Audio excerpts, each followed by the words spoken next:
Hello, everyone, and welcome to a new episode of JKL Media, a podcast where Lou, Karen, and I all get together and discuss something that we think is fun, or at least interesting. Today, it's my turn on the bus, and I picked Station 11, a miniseries that was available on HBO. And Lou, I understand you've read the book, correct? Yes, I have. Yeah. All right. So we're at three different levels, right? I've not read the book, but I've seen the whole series. And Karen, you are a brand new newbie, correct? Correct. I haven't read the book. It's on my Kindle, but I haven't read it yet. And I did that purposely. Yes. So, I think this will be a very interesting, I hope, an interesting discussion from three different angles.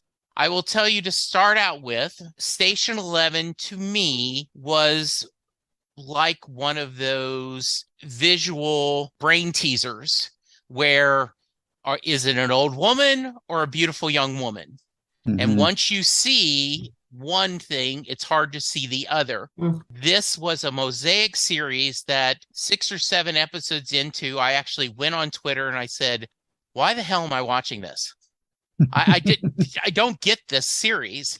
Mm-hmm. And someone I respected said, stick with it. And by the time I got to 8 or 9, all the pieces glued together. And I went, oh my goodness, this is great. Mm-hmm. Okay. So far I think it's great.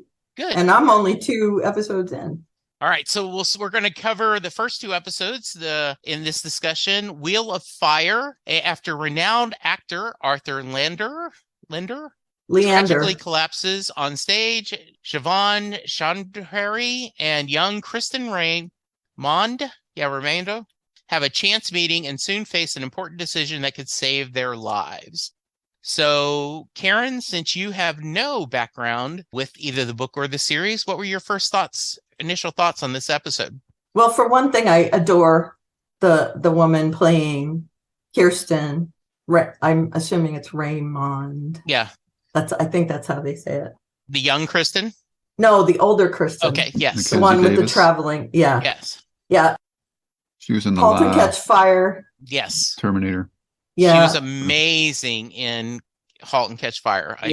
So good. Yeah. By the way, I recommend that series. If anyone's a tech head, that is an amazing series. And she's great in it. So seeing her, she's in the picture for it, so I knew she was going to be in it, and that got me a little hyped up to watch it. I don't know any of the other cast except for Enrico Colantone. I can't say the name. Who's in that second episode right at the end? Yeah, but I don't. All the other cast members. I'm new to all the other cast members, and I think they're all really great. A wonderful ensemble cast. I had no complaint about the acting, and it has a vibe that I dig, that kind of futuristic, but it's also dystopian and dark. And I really like that kind of thing. So I'm enjoying it immensely after 2 episodes. Good. And Lou, how about you for 2 episodes into it? Yeah, I'm in a unique spot, as you mentioned off the top, because I have read the book. If I hadn't have read the book, I think I would be a little overwhelmed by the number of characters that have been introduced in the first 2 episodes. It's quite a lot of people to keep track of. But the overall sense I get from this series is that it's, in these 2 episodes, is all these people in one way or another are suffering from PTSD because of this global pandemic with the flu. And that obviously in this post-COVID world, or suspended for now COVID world, this type of story strikes a deeper chord today than it would have said if we'd have seen this before COVID. So it's quite interesting to see all these people trying to pick up the pieces of their lives and build up not just a life, but a new sense of social structure and community. And I really love the idea of a traveling symphony going around back in the olden days, like troubadours and balladeers and whatnot, traveling from town to town and bringing some art to communities that are obviously starved for any sort of entertainment. So I quite liked it quite a bit. And I think the cast is amazing. A lot of interesting characters here. Mackenzie Davis is great. Javine Chaudhry, who is played by Hamish Patel, I believe I recognize him from Tenet. I'm pretty sure he's in that movie. Okay. And he's really good, and his character has a pretty interesting arc over the series as well.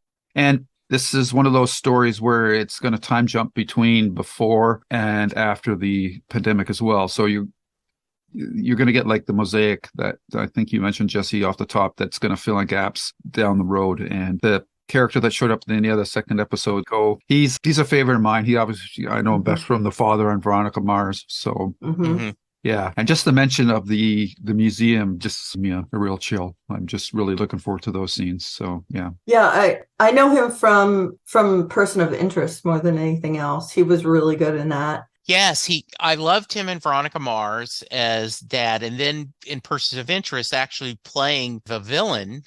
Kind of. Was really interesting. I mean, he's a mob boss, but he definitely has a good side to him, which absolutely. I thought was great. Yeah. And I can't wait to see him more in this.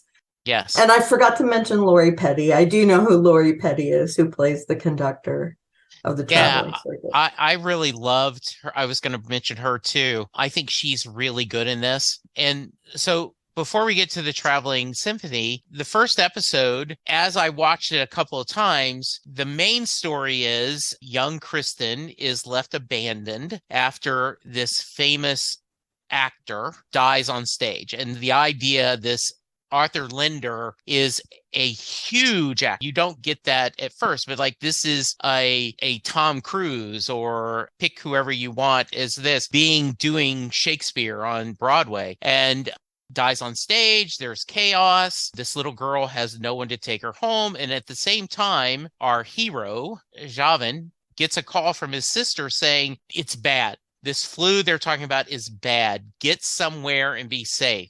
So we have this whole storyline we set up very quickly that Javan is someone who likes to take care of people, that he has this good nature. He even lies to Kristen going, oh yeah, I heard from your parents why you weren't looking.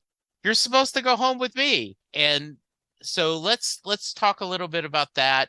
And then there's other characters that we meet that when I watched the first time, I'm like, I don't know, how does Miranda fit in with all these other characters? So Lou, since you are seeing this from a different perspective, your thoughts on this first episode storyline about the flu coming on and them ending up in Javan's brother's apartment? Yeah, this actually follows the book fairly closely. I think there was a bit more scenes with his sister where she was actually showing the chaos that was going on at the hospital and that, or describing it. And Javan's an interesting character because he's obviously, well, not obviously, but he's someone that's not living up to his potential. He's drifting through life and trying to find himself. But he's the kind of person that will just float along. But when a crisis hits, he instinctively jumps to action. And we see that in the scenes in the theater where he jumps up on stage and try to save Arthur Leander after he has his heart attack. So he's a very interesting character. And I don't know how much they're going to follow of the book for him, but if they do, I'm quite eager to see how that plays out. And as you mentioned off the top, Jesse, it's hard to talk about the show unless you've gotten to it in totality, because it's constructed in a way that you're getting all these pieces and you're trying to juggle them or slot them into spots, but it doesn't really happen until really late in the story. So things that you're seeing now won't have the significance to you once you get to the end. So I would just emphasize that Javan is a character that responds the best under pressure, as opposed to just stable situations and that. And I'm assuming that we'll see that going forward. And he's obviously learned to deal with people with handicaps, I guess you could say, because his brother is physically disabled. So he's learned how to be empathetic towards other people.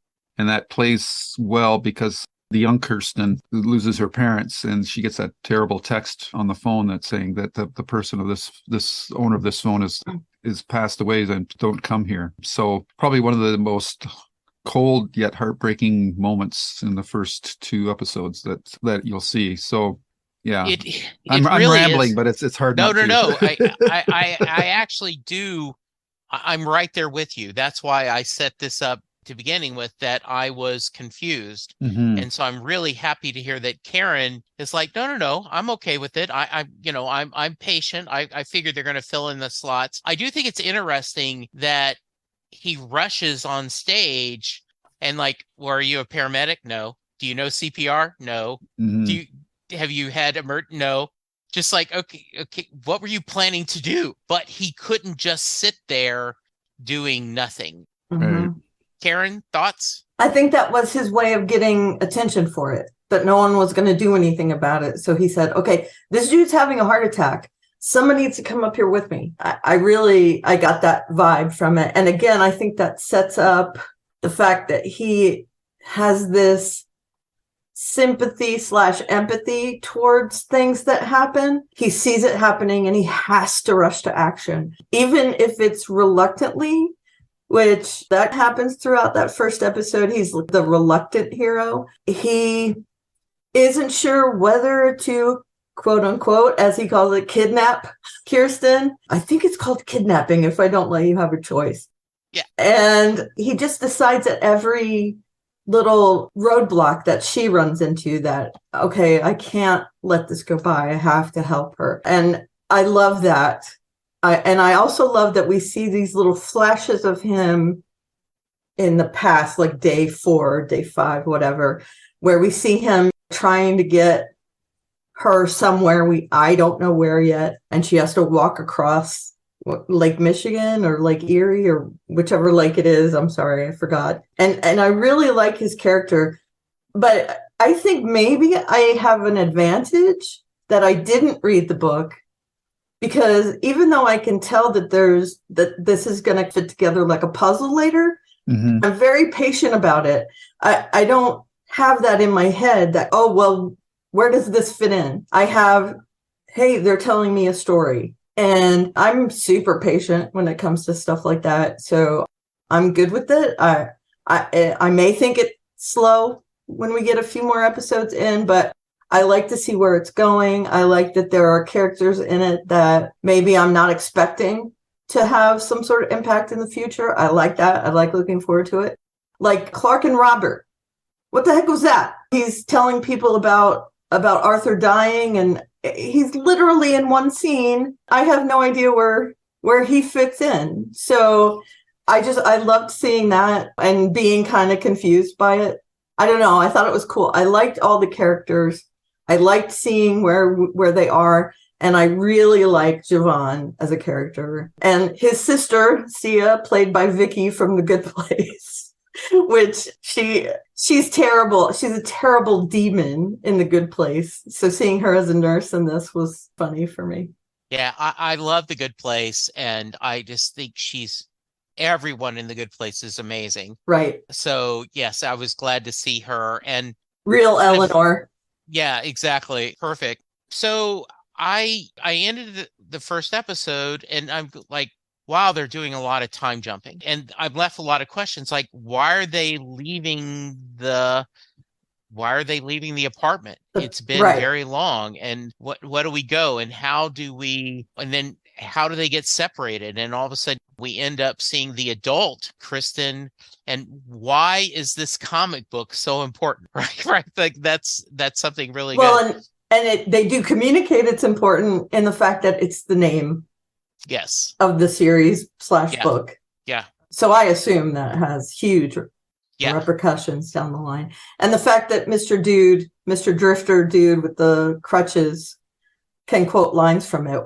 There's only one. Yeah, exactly. So we moved to episode 2, and Lou talked about this.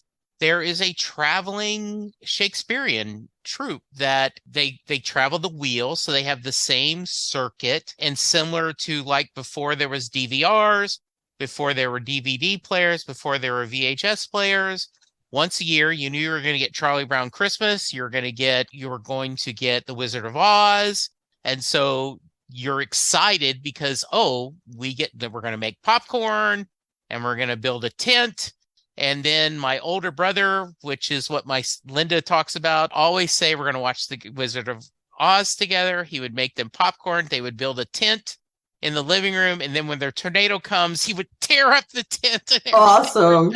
For special effects. That was every year. So they are totally a ragtag group of misfits. Some of them don't have hands. The people, and they are trying to keep art alive in this post-pandemic world. That right away spoke to my heart. The idea that, and they're using all these weird real world things to build props and do things. So, Karen, let's start with you. What do you think about the traveling symphony? Yeah, I loved it. I really like that they use those props, like just scavenging stuff in order to make their production better. She had on like a bunch of puffy coat arms on her back as like the Hamlet thing, and it was very cool. I loved that vibe. I like Alex. I think she brings that I don't know what happened in the past naivete to it, not understanding how a phone works. And I could talk to somebody anywhere in the world. Like how many could I have this? All of them, right? Is just how many stories fit on this? Yes. All of the stories. Yes. All of the stories fit on there. Yeah, I really like that she just doesn't have any kind of, and she's also naive to the world. Yes. She brings like, oh, he's a nice guy and his son and all that stuff. And he turns out maybe to not be a good guy. Yeah. Kirsten, she clues into that right away because the dude is using Mackinac instead of Mackinac and things like that. Yeah. But the Traveling Symphony, I feel like it's like the one thing that people need. They put all the actors up on a pedestal. And I'm assuming it may have been like that back in the time of the Globe Theater and all that there was an actor or actors that people really went to see. And it was all word of mouth that Kirsten is the quintessential Hamlet. Yes. And to me, it looks like they did like a rotation of plays, like 2 or 3 here, 2 or 3 there. Yeah, that's what I get. The feeling is that this season we're doing Hamlet. This year we're doing Merchant of Venice. This year we're doing the Scottish play. Right. And then they rotate it. What do you think of, Luke? Go ahead, talk a little bit, and then I'm going to ask a couple questions. What did you think of the symphony? I thought it was a great visualization of what I had pictured in my mind from the novel. I love the repurposing of lost technology. Got like a UPS truck turned into a wagon, stuff like that. And this collection of people, a real sense of family for they've all come from their own different backgrounds and reformed into this new community. And it's like a UN congregation of the world because it's all different races and creeds and whatnot, and nobody's treated equal. There are obviously some leaders. Every society needs them, but everybody's treated equally. And you can really sense, like when that one actor was auditioning, really illustrated, and that's a good example of show don't tell. That the sense of community, everybody was cheering this guy on. It was his 3rd time trying, and that right. And so I really loved all that, and it really illustrates in several ways that how in our world we take we take things for granted and we're jaded, like the phone thing, and the fact that we really do need art beyond. You would think in that kind of a world they would all be focused on just the day-to-day activities of surviving, gathering food, shelter, and so forth. But that's just surviving. That's not living. Our art is what gives life that extra quality that we were always searching for in our relationships and whatnot. And it's what feeds the soul as opposed to the body. And this whole series on the book it's all about people acting gracefully under a really pressure-filled situation. Yeah, it's showing that art survives. Yeah, because of what it needs to be. Yeah, and one of the things that in our modern society that arts from school is the first thing that gets cut. Yeah. And I think I believe athletics are important. And as Linda has mentioned multiple times, she wished she had gotten involved in athletics in high school for that sense of teamwork and helping self-esteem. So, but I also think art is important, whether it's the choir, whether it's the band, whether it's art classes. Or just the library. Yeah, the library. And so too many times when you're having to cut, we'll like, okay, well, we'll do this. And so like one of the things we don't see, because the Walking Dead is not that kind of show, is how are these these communities living? Yeah. How are they trying to go back to normal? And the idea that Kristen is a celebrity, like when they're coming into town and they do the parade, the same way that Barnum and Bailey used to do a parade when the circus came into town, and they're like, she's remembering people, and they're like, oh, I've been studying the way you do that. And the guy doing the scene from Independence Day, and they're all like, come on, it's okay, it's okay. And they're all looking at the conductor like, come on, cut him some slack. And you're like, okay. And then we cut back later where has a small part and he's freaking out. Like, oh, I can't play this. And I love the idea that they're mixing genders. Like she could be playing the male lead. He could be playing the mom, the way originally all of Shakespeare was done by male actors. And she's giving him advice. She's teaching him, just as a really beautiful scene.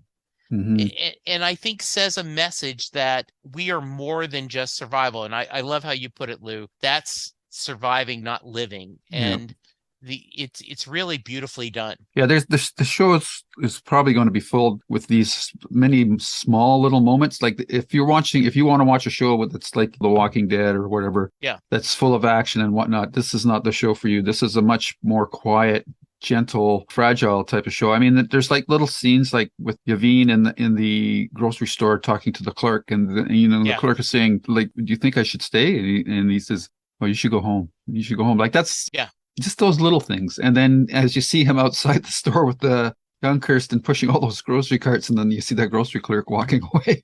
It's those little payoffs. Like that's what this story is all about. So you have to really focus in on the moments, the small moments. And it's just the way that one girl was just so overjoyed about the wonders of what a cell phone could do, which we all just take for granted nowadays. Yes. I mean, people get upset when they drop their cell phone down the toilet or whatever, but we still take it for granted that we can talk to anybody in the world. I could put a whole library on this thing, and it's just amazing. And for what they're doing in this show, it's pointing out several things at the same time: how jaded we are, and yet how important art is, and how important community and relationships with people are, and also how past events really inform the decisions that we make today.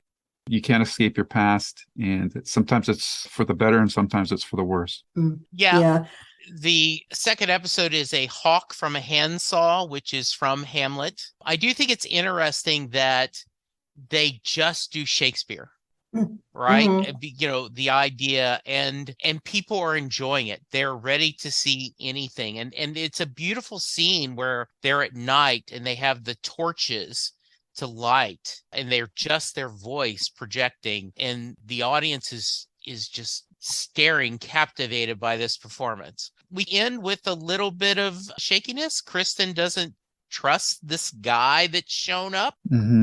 And ends up stabbing him. And I'm like, whoa, hey, Kristen, but I think once again, it shows that they're trying to bring some normalcy, but the same thing. This is the type of world where you have to protect yourself. Any thoughts about that, our ending, and the person survived? You see his friend taking him away. His son. Yes, right. And I think his name is Travis. Is that right? The guy with the limp. Anyway, whoever he is. Yeah, I got that creeptastic vibe from him. And again, I think it shows the difference between Kirsten and Alex, that Alex trusts people, and Kirsten immediately, even before she sees him, doesn't trust him. And when he opens his mouth to talk, it reinforces that.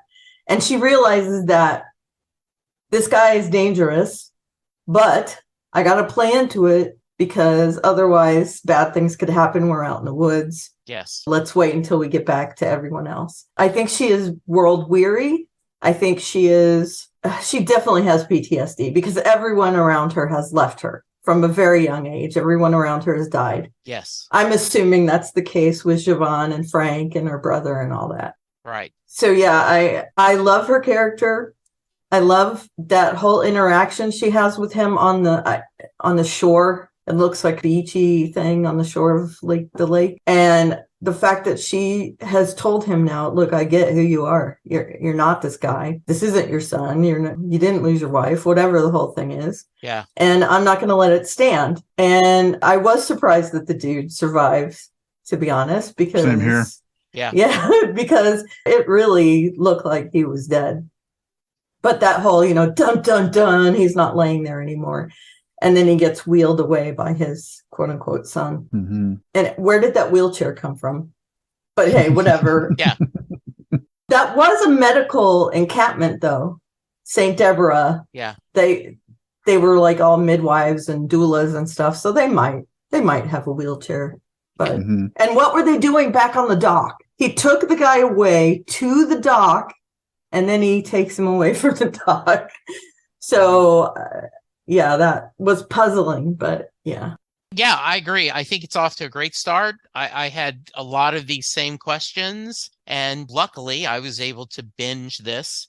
The guy who's doing it is Patrick Somerville, and looks like he's written for Leftovers, which is one of my favorite shows. I love that.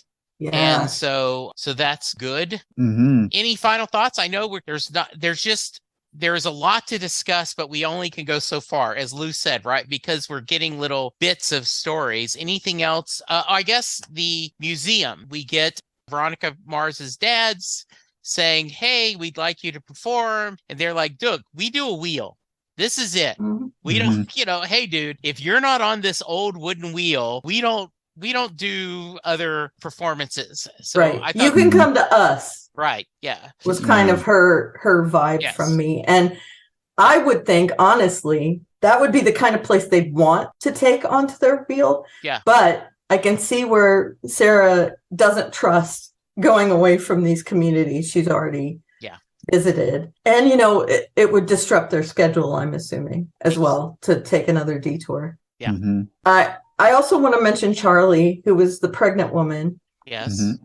That Kirsten was reluctant, to say the least, to let her go, because that's another person she's losing. Right. Yes. Yeah. And the fact that she had a relationship with her and her boyfriend at one point was cool to see. I loved all her interactions with people. You could see that she's like the actor that their whole symphony looks up to. She's very much in the lead when it comes to acting. And I'm guessing it's because she was trained as a Shakespearean child actor. Right. And she also has those real life experiences that you could see that when she drew back on those past memories in order to have that emotion as Hamlet in this. Yeah.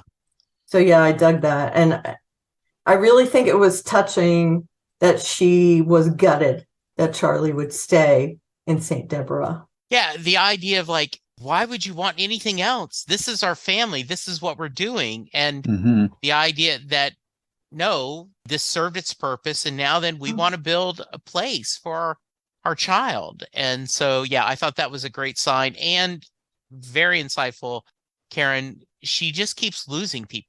The symphony is now her family, and she's going to do everything she can to hold that family, because she has lost so many people in so many ways. You could tell, you'll find later, Arthur and her were really close. So yeah, this is really good. Okay. All right.